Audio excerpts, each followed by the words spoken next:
Tonight, I'm going to say something that sounds extreme until you see the math. If you ever hear that technical staff at a nuclear facility are being told to leave, do not file it under routine, not precaution, not temporary staffing. Because in the real world, in high consequence systems, people don't move expertise unless the probability curve has shifted. And when that curve shifts, the public is always last to see it. Here's the part most people miss. The headline is never the event. The headline is the symptom. The event is the system crossing a threshold. Let me prove it to you, quickly, with numbers you can't argue with. Global debt is sitting around $251 trillion, more than 235% of world GDP. Think about what that means. The planet is running on promises, stacked on promises. That's not normal. That's a pressure vessel. And inflation? Yes, forecasts say it cools. The IMF's managing director has said global inflation is expected to fall to roughly 8% in 2026, and 4% by 2027. But listen closely. The key word isn't fall. It's uncertainty. Trade fragmentation, geopolitical shocks, policy strain all at once. Now connect that financial pressure vessel to a physical one.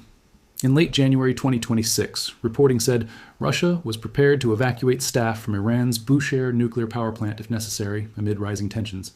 Again, debate motives all you want. But the signal is the signal. Insiders updated their risk model, and they did not like the output. So here's the thesis, and I want you to hold it in your mind like a key. Nuclear workers being told to leave is not an isolated headline. It's one frame inside a machine-like sequence that starts with optimistic expansion, compounds into overextension, flips into loss of control, and ends with a hard reset, where the rules change quietly and then suddenly. And this sequence is not psychological, it's mathematical. Because once a system burns through its safety margins, financial margins, political margins, operational margins, it cannot communicate its way back to stability. It can only choose how it breaks, and who gets warned. Here's the pattern. Stripped down into 4 stages you can recognize anywhere on Earth. I'm going to give it to you now, and then I'm going to prove it 3 times in history, and then we're going to apply it to today like a checklist. Stage 1, the foundation. A state, an empire, a bloc, a corporation builds critical systems under one promise. Tomorrow will be richer than today. Growth will cover the cost. Progress will cover the risk. The builders are rewarded. Complexity expands. The lights stay on. Everyone assumes the system is healthy. Stage 2, overextension. Debt rises, commitments multiply, and the culture shifts from engineering reality to managing perception. Maintenance gets delayed. Redundancy gets labeled waste. Safety margins get called inefficient. Austerities. Warnings become negative. The goal becomes continuation because stopping would reveal the true price. The system stretches. Stage 3, loss of control. A shock arrives. Sometimes it's war, sometimes it's a financial break. Sometimes it's an accident, sometimes it's 10 small failures that suddenly synchronize. The shock is rarely the real cause. The real cause is that the margins were already gone. Leadership becomes reactive. Information becomes curated. Risk gets pushed downward. And you start hearing the familiar lullabies. Out of an abundance of caution, temporary measures, no immediate danger, we're monitoring the situation. Stage 4, the outcome, human capital exits. Technical teams get repositioned, capital runs.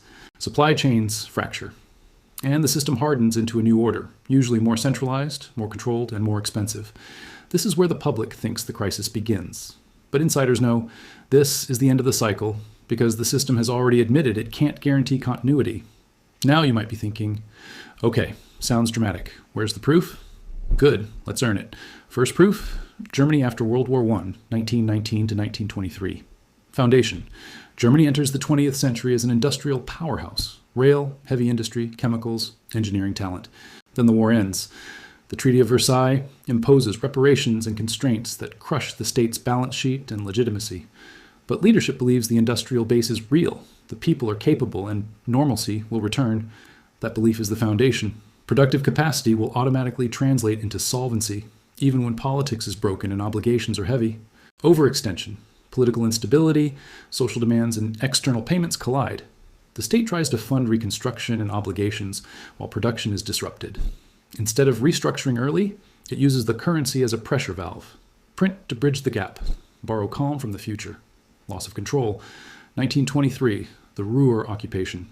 France and Belgium occupy the Ruhr to enforce reparations. Germany responds with passive resistance. Output drops. Tax revenue collapses. The government prints more to pay workers who aren't producing. Inflation becomes hyperinflation. Price signals die. Savings vaporize. Contracts become meaningless. The economy stops coordinating and starts panicking. Outcome: trust collapse and regime mutation. Skilled workers and professionals, the ones who can move, seek safer ground. Capital flees into hard assets and foreign currency. The state eventually resets the unit of account and reorganizes power to restore stability. The public experiences chaos. The system experiences a hard reset. Same pattern.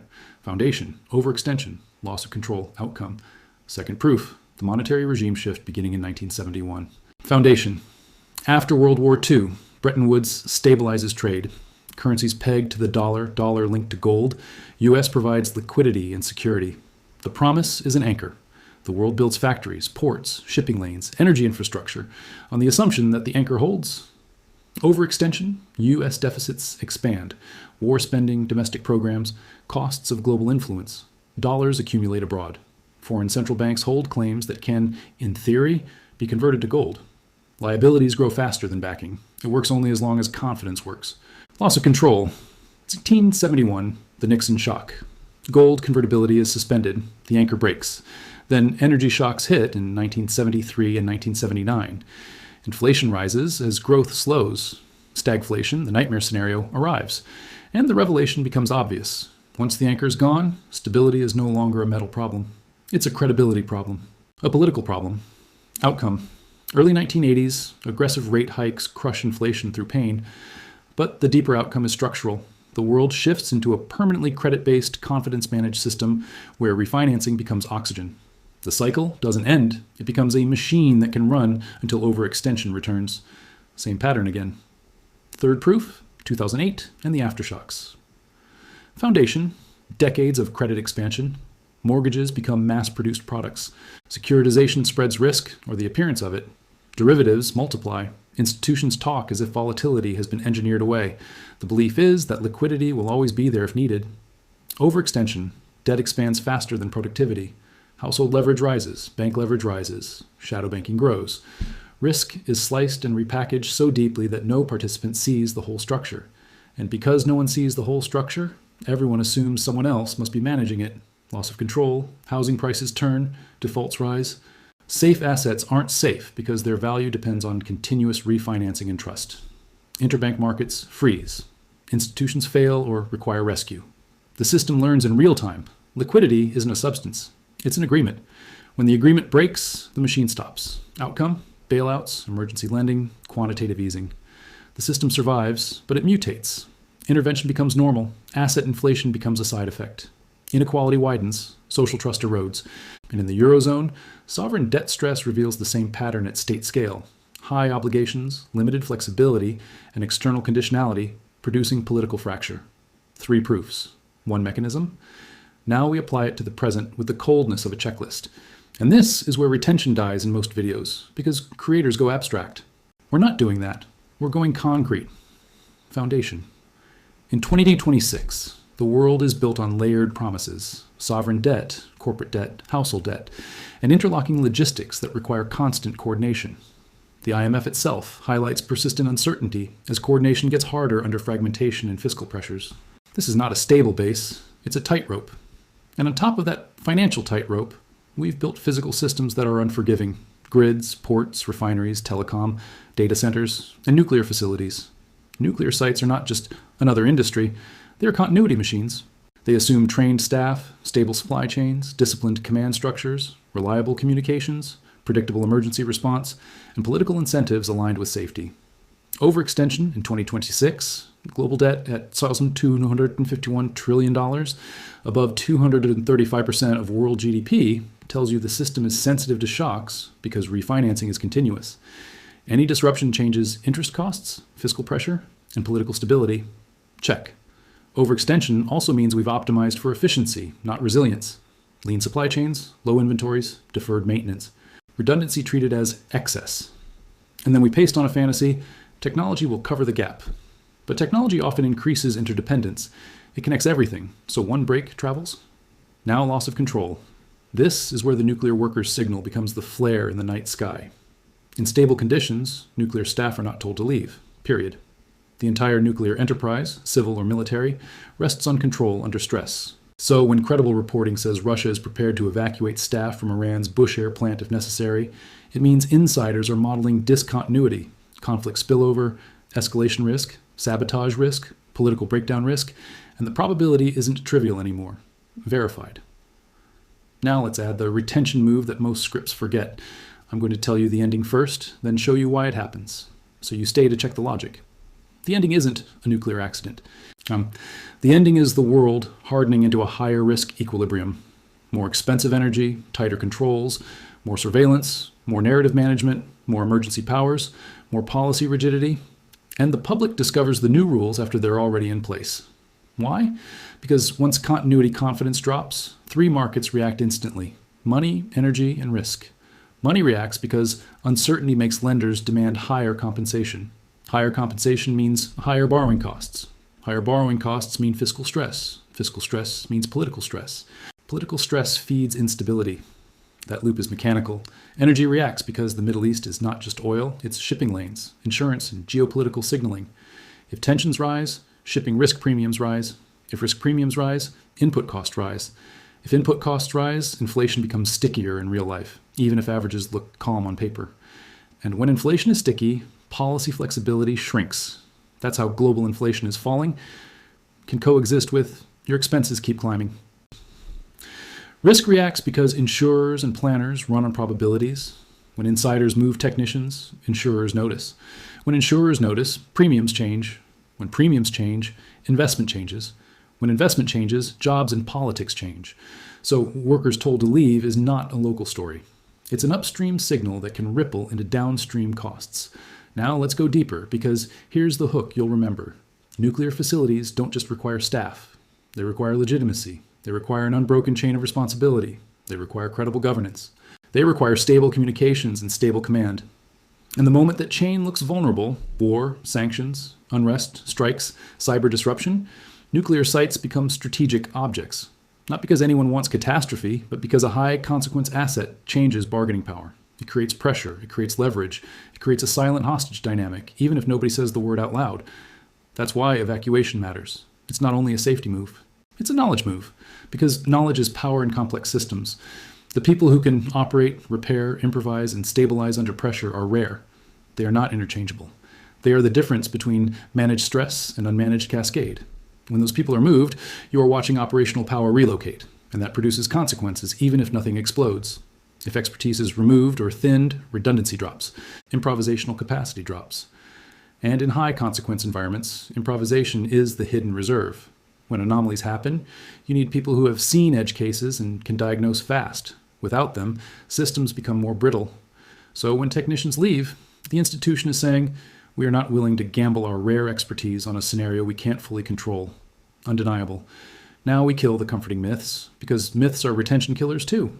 They create false closure. And false closure makes viewers click away. Myth 1, this time is different because institutions are mature. Mature institutions are still made of humans. Humans follow incentives. Under pressure, incentives warp. And as debt and complexity rise, institutions become more fragile, not less. Complexity is not strength. It's a coordination burden. Myth 2, technology will save us. Technology amplifies capacity, but also dependency. Every layer of automation adds a layer of governance, maintenance, power needs, and cyber risk. Technology can reduce some hazards while creating systemic ones. It cannot delete leverage. Myth 3, markets will handle it. Markets handle it by pricing risk. Pricing risk means raising costs. Raising costs means narrowing choices. Narrowing choices means political conflict. Markets don't stabilize your life. They transmit stress. Myth 4, exceptionalism will contain global instability. No nation is exempt from mathematics. A leveraged system cannot absorb infinite shocks. Interconnected systems transmit shocks. Power changes the response options, not the existence of the constraint. Now, here's the model you can actually use, starting tonight. If you were an analyst inside a government, a utility, or a major corporation, you wouldn't ask, will something happen? You'd ask, what does the distribution of outcomes look like once continuity risk rises? So let's run the distribution. Outcome A, tensions cool, staff return, and the world pretends it was a one-week scare. Even here, the system has changed. The precedent is set. Evacuation became thinkable. Sensitivity rises. Check. Outcome B, a prolonged standoff. Staff rotate, operations become more conservative. The facility becomes a permanent node inside a larger confrontation. This is chronic stress, not a single shock. And chronic stress corrodes faster because it drains resources and attention. Verified. Outcome C. Escalation, kinetic or cyber, that forces broader disruptions. Even without a nuclear event, fear-driven behavior becomes the event. Money moves, people move, supply chains reroute, politics polarizes. Undeniable. Outcome D. A discontinuity event in governance. Anything that breaks the credibility of command and safety assurance. And I'm not describing graphic scenarios. I'm describing control. In high-consequence systems, governance breakdown is the catastrophe because once nobody can credibly guarantee safety, outside actors respond as if worst cases are plausible. That reaction becomes self-fulfilling in markets and diplomacy. And that's the core insight. The evacuation signal is not about what happens inside a containment building. It's about what happens inside the minds of decision makers, insurers, traders, and neighboring states. Now zoom out one more time, because this is the systemic revelation moment. Nuclear facilities are both material and symbolic. Materially, they tie into energy security, grids, cooling water, fuel logistics, spare parts, trained staff pipelines. Symbolically, they tie into legitimacy. A state that can't guarantee nuclear safety looks like a state that can't guarantee anything. That symbolic layer is why these sites attract pressure in unstable periods. They become magnets. And in a leveraged world, where debt loads constrain options, magnets matter more because leaders have fewer painless moves. When you can't solve problems with growth, you start solving them with power. When you solve problems with power, you increase the chance of miscalculation. And miscalculation is what turns tension into cascade. That is the hidden bridge between the debt number and the evacuation headline. The bridge is constraint. Debt creates constraint. Constraint increases political risk. Political risk increases geopolitical risk. Geopolitical risk turns high-consequence infrastructure into a chess piece. And when infrastructure becomes a chess piece, technicians get moved. Now, what do you do with this? Here's the practical takeaway, and I'm going to keep it simple because complexity is how people freeze. First, information discipline. Don't outsource your sense-making to one source, one platform, one personality. Cross-check. Watch actions, not speeches. Look for confirmations across domains, staffing decisions, insurance signals, shipping changes, official advisories, diplomatic moves. Second, personal resilience. Don't chase perfect safety. Build tolerance for uncertainty.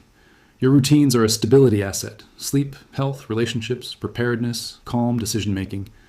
In unstable systems, emotional regulation is a superpower. Third, economic positioning. Reduce single points of failure. If possible, reduce high-interest debt. Build a buffer.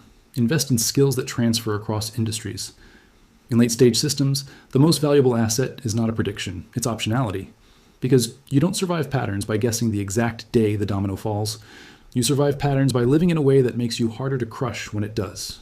And here's the final warning, stated without romance, without drama, without fantasy. The pattern does not care what you hope. It does not care what you believe. It does not care what your country says about itself. Foundation, build and promise. Overextension, borrow and stretch. Loss of control, shock and scramble. Outcome, harden and reset. And once specialists are told to leave, the scramble phase has already begun, inside the rooms you'll never see. So if you want to understand what happens in the next stage, how the machine was built, why these signals cluster, and what to watch next, subscribe and watch the next video. Because next we're going to map the exact indicators that appear right before systems harden. The financial tells, the energy tells, the security tells, and the narrative tells. So you're not the last person to realize the rules changed.